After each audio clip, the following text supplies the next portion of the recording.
لیکن اب تک کے جو معاملات مجھے نظر آتے ہیں مجھے کوئی ایسی جو پازیٹیو ڈیولپمنٹ کم از کم اس پورے معاملے کے اندر نظر نہیں آتی. اللہ کرے کہ ہو جائے.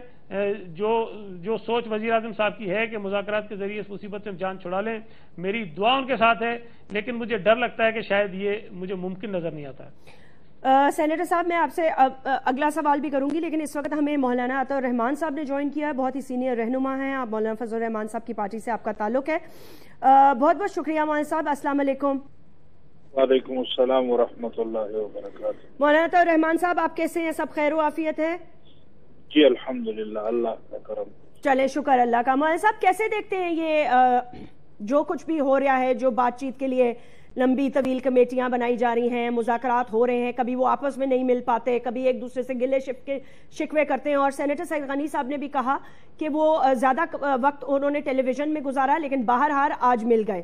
اب انہوں نے یہ نئی جو ڈیمانڈ کی ہے اس حوالے سے کہ جی chief of the army staff, صدر مملکت, وزیر اعظم سب سے ملنا, کیونکہ دونوں کمیٹیز کو آپس میں اعتبار ہی نہیں ہے کہ دونوں کے پاس مینڈیٹ کتنا ہے. ابھی تو وہ ایک دوسرے سے یہی پوچھ رہے ہیں آپ کا کیا مینڈیٹ ہے اور آپ کا کیا مینڈیٹ ہے. لیکن میں یہ بھی پوچھنا چاہتی ہوں آپ سے, جو اس پہ بعد میں کامنٹ کیجیے گا, اس پہ پہلے کامنٹ کیجیے. مولانا فضل الرحمان صاحب نے اس پہ کیوں اعتراض کیا؟ آپ نے اپنے پارٹی کے ایک ممبر جو نامنیٹ کیا تھا طالبان نے, اس کو وڈرا کرنے کے لیے کیوں کہا؟ آپ کے کیا تحفظات ہیں؟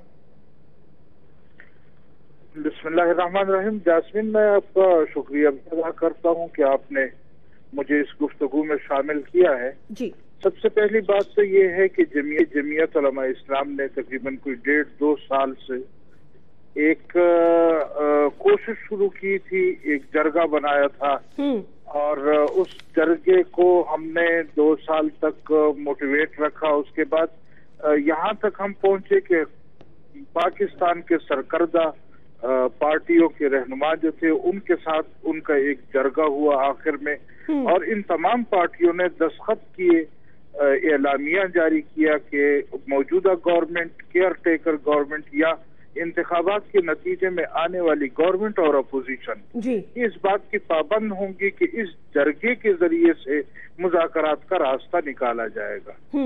اب باقی پارٹیاں ان کے ساتھ جرگے کے ساتھ چلتی ہیں نہیں چلتی, اپنے دستخطوں پر عمل کرتے ہیں نہیں کرتے, لیکن جمعیت علماء اسلام اپنے آپ کو پابند رکھتی ہے, اس جرگے کے اعلامیہ اور اس دستخط کی پابند ہے.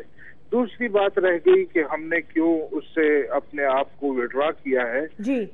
چونکہ جمعیت علماء اسلام کے ساتھ نہ تو گورنمنٹ نے کوئی مشاورت کی کمیٹی بناتے وقت, اور نہ ہی طالبان کی طرف سے کوئی ایسی مشاورت یا کوئی پوچھا گیا ہو جماعت سے کہ ہم آپ میں سے کوئی شخص لینا چاہتے ہیں. تو اس طرح کی کوئی مشاورت جماعت کے ساتھ نہیں ہوئی.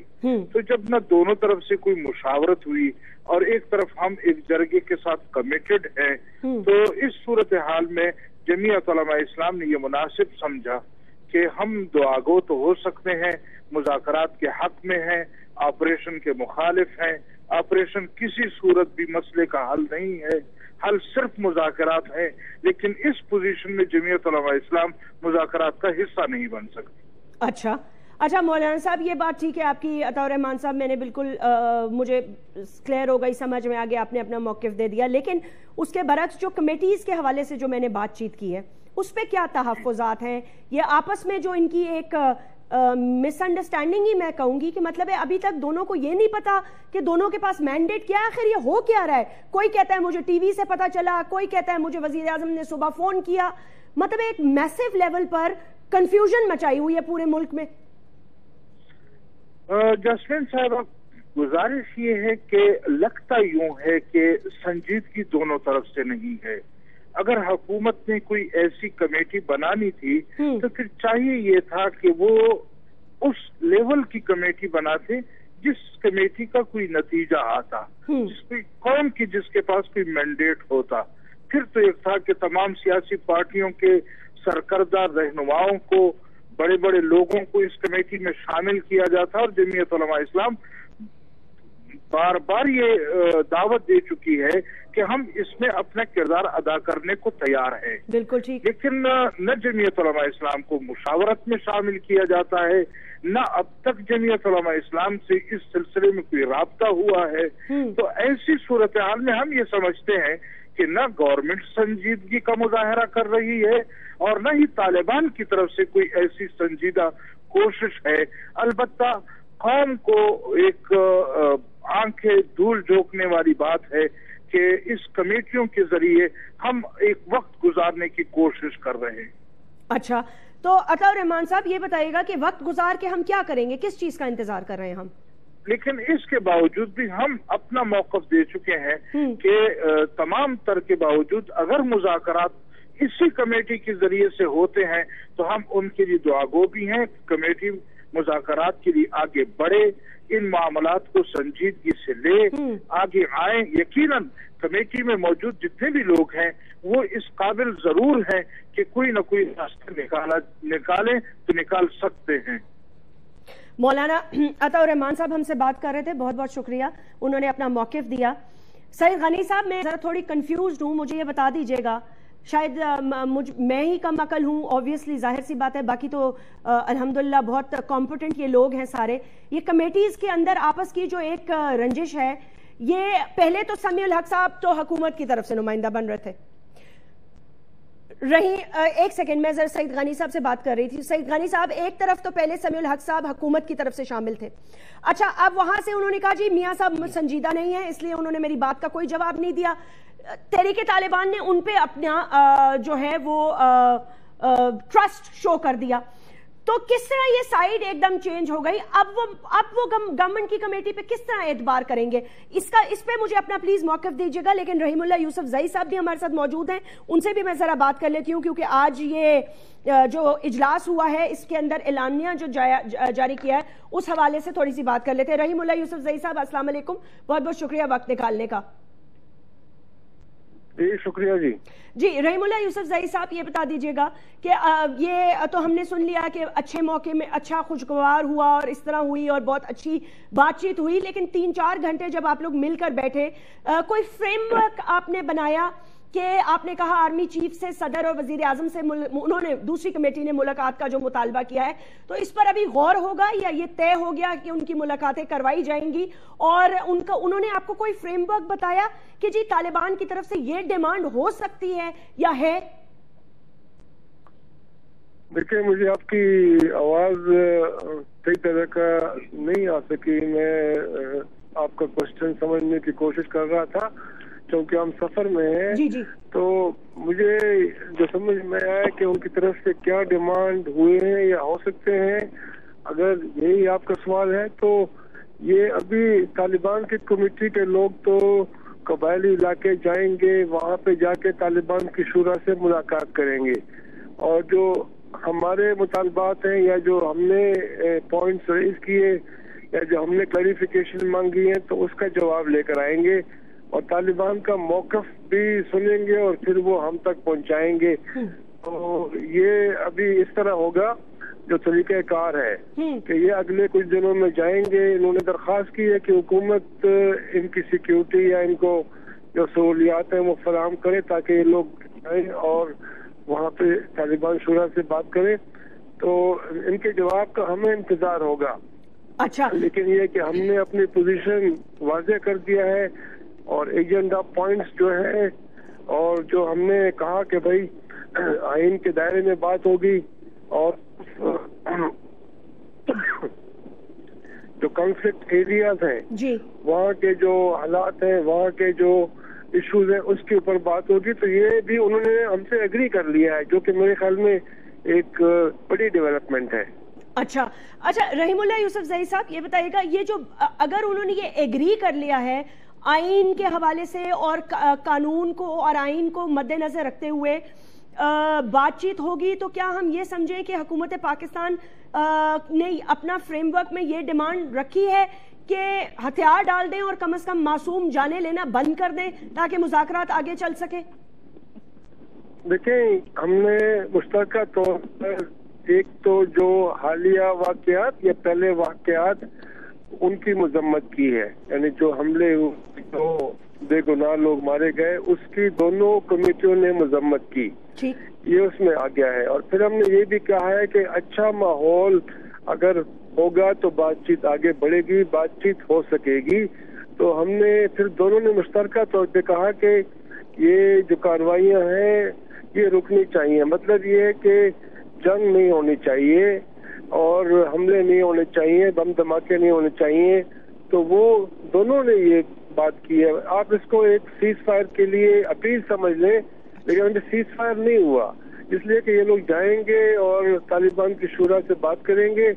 اور یہ ہماری ترجیحات میں شامل ہے کہ جب تک یہ کارروائیاں بند نہیں ہوں گی اس وقت تک مذاکرات کو آگے بڑھانے کے لیے, پیش رفت کے لیے یہ اس میں یہ ایک بڑی رکاوٹ ہوگی. تو میرے خیال میں یہ ایک بہت ہی ہم نے سنجیدگی سے دونوں فریق چاہتے ہیں کہ سازگار بنایا جائے تاکہ بات چیت صحیح ماحول میں ہو سکے.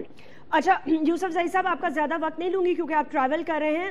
میں خالی ایک یہ سوال آپ سے چھوٹا سا پوچھنا چاہ رہی تھی کہ ان کو تو تحریک طالبان کے لوگوں نے, ان کی شورا نے ان کو نامنیٹ کیا ہے نا, جو میڈیٹر کمیٹی ہے, تو یہ پھر حکومت پاکستان سے کیوں سیکیورٹی مانگ رہے ہیں؟ ان کو تو سیکیور ہونا چاہیے.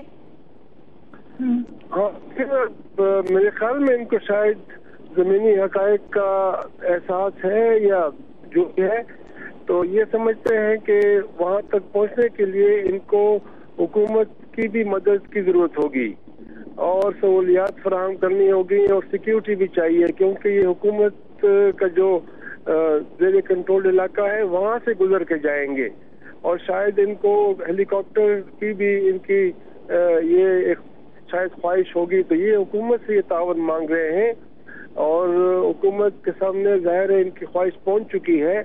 جس طرح انہوں نے یہ بھی ایک خواہش کا اظہار کیا ہے کہ ان کی ملاقات وزیر اعظم سے یا آرمی چیف سے یا ڈی جی ISI سے ہونی چاہیے. تو یہ ان کی خواہش ہے, یہ ابھی حکومت تک پہنچ گئی ہے. یہ دونوں جو ان کی خواہشات ہیں تو حکومت اس کے بارے میں فیصلہ کرے گی, ہم بھی یہ ان کی خواہش پہنچا دیں گے. تو ابھی جو آپ کہہ رہی ہیں کہ ان کو چاہیے کہ یہ خود اپنی سیکیورٹی کا انتظام کریں, تو میرے خیال میں جو وہاں پہ حالات ہیں, آپ اگر شمالی وزیرستان جائیں گے, جنوبی وزیرستان جائیں گے, تو ایسا نہیں ہے کہ وہاں پہ ہر جگہ پر طالبان کا کنٹرول ہے. وہاں تو حکومت بھی ہے, فوج بھی ہے اور یہ ساری چیزیں جو ہے ان کے مد نظر ہے, اسی لیے انہوں نے حالات کے مطابق یہ درخواست کی ہے. بہت بہت شکریہ. یوسف زئی صاحب ہم سے گفتگو کر رہے تھے, انہوں نے 2-3 اہم باتیں ہم سے شیئر کی ہیں. سعید غانی صاحب, عطا الرحمان صاحب بھی ہمارے ساتھ لائن پر موجود ہیں, وہ بھی گفتگو سن رہے تھے. سعید غانی صاحب, اگر اس پہ آپ تھوڑا سی اب تجزیہ فرما دیں, کس طرح دیکھتے ہیں آپ اس ڈیولپمنٹ کو؟